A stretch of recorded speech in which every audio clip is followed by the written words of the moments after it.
India को किस चीज का गुस्सा है जी? ये जो टाइम वेस्टेज की बात कर रहे हो, क्योंकि हम तो जब भी देखते हैं मैदान में बैटिंग करते वक्त शुभमन गिल थोड़ी थोड़ी देर बाद गिर जाते हैं और मसाज ले रहे होते हैं। तो टिम साउदी ने ये बोल दिया है। ये जो जहर चढ़ा हुआ है ना इन इंग्लैंडियों के अंदर हरामी पने का, भाई साहब ये हम हिंदुस्तानियों को ही निकालना पड़ेगा लोगों, और हम निकालेंगे क्योंकि बराबरी पे खड़ा है ये मैच। लेकिन ये जो जाते जाते इन्होंने करतूत करी है ना, ये जो जाते जाते इन्होंने चिंगारी लगाई है अपनी पिछवाड़े पे इंग्लैंडियों ने, भाई साहब स्वाद आ गया, मजा आ गया। वो पहले गया क्रॉली पे, क्रॉली थर थर कांप गया बाय द वे। क्रॉली के पास जैसे ही शुभमन गिल गया ना भाग के कि अच्छा एक्टिंग, पहले तो क्रॉली ने जब हटा तो शुभमन गिल ने जो बोला ग्रो सम बॉल्स, तभी क्रॉली की हो गई थी हालत खराब थी कि ये क्या बोल दिया इसने। लेकिन जैक क्रॉली ने जब दूसरी बार ये किया तो फिर शुभमन चढ़ गए और जबरदस्त तरीके से चढ़ने के बाद काफी ज्यादा तूतू में हुई, पहले जैक क्रॉली से, उसके बाद बेन डकट से। लास्ट ओवर में जो इसने हरकत करी है जैक क्रॉली ने, इसको शर्म नहीं आती है? मतलब अपने ही घर में भीगी बिल्ली बने हुए, डरते डरपोक। यार बासित भाई स्ट्रेटेजी भी तो होती है ना कोई चीज। What do you mean यार? बासित भाई दुनिया शोर मचा रही है। बासित भाई एक बात मुझे ये बताओ, कभी आपने देखा है कि इस तरह की पूरी इंडियन टीम एक जगह जमा हो जाए? मतलब यार आपने क्रिकेट, भाई एक स्पोर्ट्समैन स्पिरिट तो होनी चाहिए ना।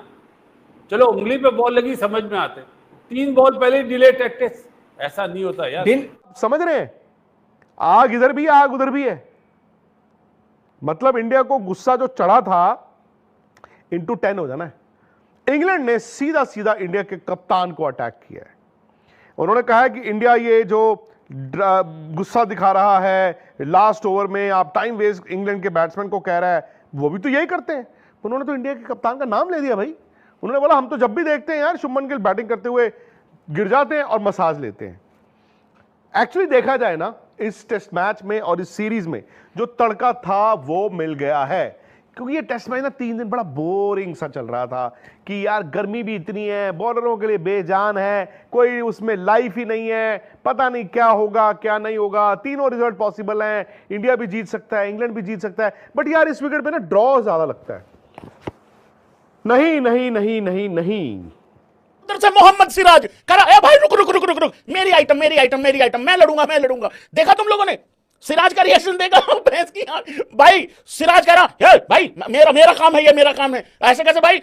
सिराज को ये हो गया भाई जैसे घर में 2 बच्चे हो सपोज करो, और अगर पापा आके भाई साहब अगर चॉकलेट वॉकलेट दे दें तो जो पहले वाला बच्चा होता है वो ऐसा होता है कि वो कहता नहीं है कि तू भी ले ले, नहीं, लेकिन जो दूसरा बच्चा उसको भाई कुछ शक हो जाता है कि यार भाई बट रहा है सामान, वो फिर कुछ नहीं देखता, वो भैंस के दरवाजे जाली तोड़ते हुए अंदर से भाग के आता है। इस तरीके से मोहम्मद सिराज आया। मोहम्मद सिराज कह रहा प्रिंस तू रुक, तेरा अभी नया नया काम है, रुक जा तू रुक, अभी मैं पटकू इसको उठा के बहस किया। यार भाई देखो मुझे क्या, सब कोई थोड़ा सा बोर फील हो रहा था, जाते जाते माहौल जम गया। अगर कहीं 2-3 ओवर और डल जाते भाई साहब, किसी एक आध को तो हम धर ही लेते हैं, इनके ओपनर को।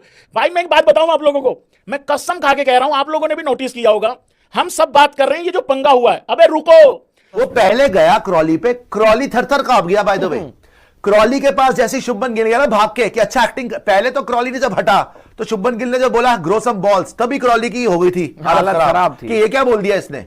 क्योंकि भाई वो लॉर्ड्स है, उसकी कोई हेरिटेज है भाई, वो घर में खेल रहे हो भाई, वहां पे भाई बोल देना। सर जी आपको फ्रैंकली बताऊं, वहां पे इतना ट्रेडिशन है ना लॉर्ड्स में, वहां पे अगर विजिटिंग टीम या आपकी घर वाली टीम कोई ब्लॉक भी करता है, कोई अच्छी बॉल भी करता है, कोई अच्छी लीव भी करती है ना, वो लोग वहां पे गोल बैठ के ताली बजाते हैं, good shot, well played, well left. वो कह रहा grow some balls, what is this happening.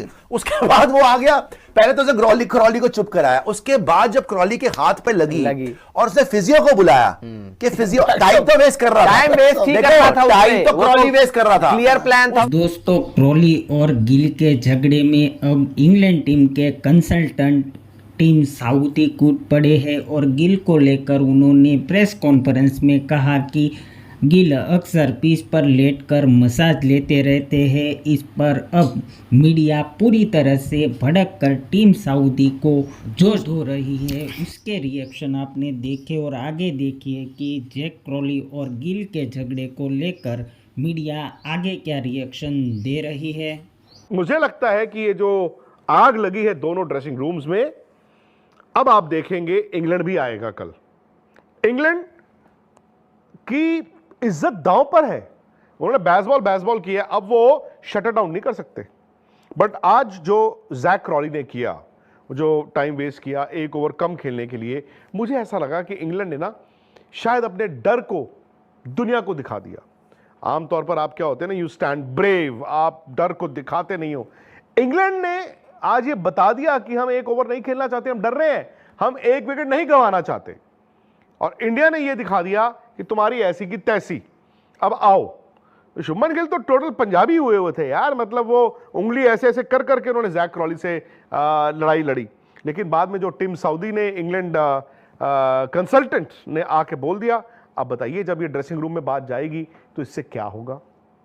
लेकिन अब टेस्ट मैच कहां खड़ा है।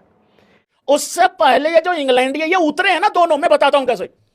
ये हमारी टीम भाई साहब पिच पे पहुंच चुकी है, करेक्ट भाई साहब, आपने भी देखा। हेलो छोटे हटियो भाई साहब, आपने पीछे, सबने देखा भाई, सबने देखा। हमारी टीम पिच पे पहुंच चुकी है। और ये जैसे दुल्हन, भाई साहब दुल्हन भी तेज आने लग गई है आजकल। तो ये यूं करके दोनों तरफ से यूं करके यूं ठमक, ये ठमक, ये ले ठमक, ये ले ठमक। मैं तो इनकी एंट्री पे वो गाना लगाने लगा था। कौन सा? अरे वो जो गाना नहीं है क्या, बाबा मैं तेरी बिटिया, टुकड़ा हूं मैं तेरे दिल का, दहलीज ऊंची है ये पार करा दे, टुकड़ा हूं तेरे मन का दिल का। ये वाला गाना लगना चाहिए था। मुड़ के ना देखो, यूं करके कुछ ऐसे। भाई यार क्या ड्रामा है यार, भाई यार अबे क्या करते हो यार। ऐसे खेल के गए हैं जैसे कि 500 रन की लीड ले रखी है हम लोगों ने यार। भाई यार कुछ भी करते हैं यार ये लोग। उसके बाद शुभमन भाग के गया उसके पास कि इधर आ। फिर क्रॉली को उसने उंगली दिखाई, क्रॉली भी कांप रहा था। क्रॉली को उम्मीद नहीं थी कि शुभमन इतना सुनाएगा। उसके बाद बेन डकेट ने लिटरली शुभमन को ठंडा करने की एक्सप्लेनेशन दी है। बेन डकेट ने बदतमीजी नहीं करवाया उससे, बेन डकेट कुछ बोल नहीं पाया, वो आराम से कह रहा है। बेन डकेट ने आराम से शुभमन को समझाया कि यार उसके हाथ पे लगी है, फिजियो को बुलाया है, आप भी तो बुलाए थे ऋषभ पंत के केस में। तो शुभमन बेन डकेट को ऐसे देख रहा है कि अच्छा प्योर नहीं समझाएगा ऐसे। मतलब मैं शुभमन की बॉडी लैंग्वेज से इतना इंप्रेस्ड हूं, मैं उस जिस तरीके से उसने अग्रेशन दिखाया इतना इंप्रेस्ड हूं। I mean this is how you should represent the country.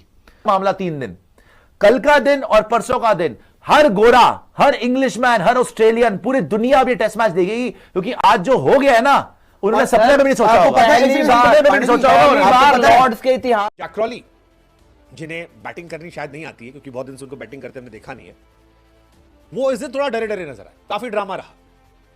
387 पर इंडिया ऑल आउट हुई थी और बुमराह गेंदबाजी शुरू करे। जैसे ही बुमराह ने रनअप लिया पहले ओवर में पहली गेंद पर, वहां से जैक क्रॉली का हिसाब किताब शुरू हुआ। पहली बॉल डॉट, दूसरी बॉल सिंगल, तीसरी बॉल पर जैक क्रॉली ने क्रिज छोड़ दी। काफी तमाशा हुआ। शुभमन गिल सामने आए और काफी ज्यादा क्रिटिसाइज किया, कहा कि हैव सम बॉल्स मैन, और ये बहुत ज्यादा वायरल हुआ। अब ये एटीट्यूड, ये एग्रेशन जो था, ये लोगों को विराट की याद दिला रहा था कि विराट एक जमाने में ऐसा ही करते थे। ऐसे शब्दों का इस्तेमाल आमतौर पर गिल को आपने करते नहीं देखा होगा। विराट परफॉर्मेंस भी करते थे और विराट एटीट्यूड भी दिखाते थे, और वही गिल कर रहे हैं। गिल ने इस टेस्ट सीरीज में डबल सेंचुरी लगाई, शतक लगाया। पहली बार पहले टेस्ट मैच में भी अच्छा खेला था। इस टेस्ट मैच की पहली पारी में वो नहीं चल पाए, लेकिन सेकंड पारी में आप उनसे एक्सपेक्ट करते हो अच्छा खेलेंगे। लेकिन जब ये मूवमेंट चला था, विराट क्रॉली के पास गए और बाकायदा हाथों से इशारा करते हुए कहा कि हैव सम बॉल्स मैन, और ये बहुत खतरनाक रिएक्शन था जैक क्रॉली के पास जाना।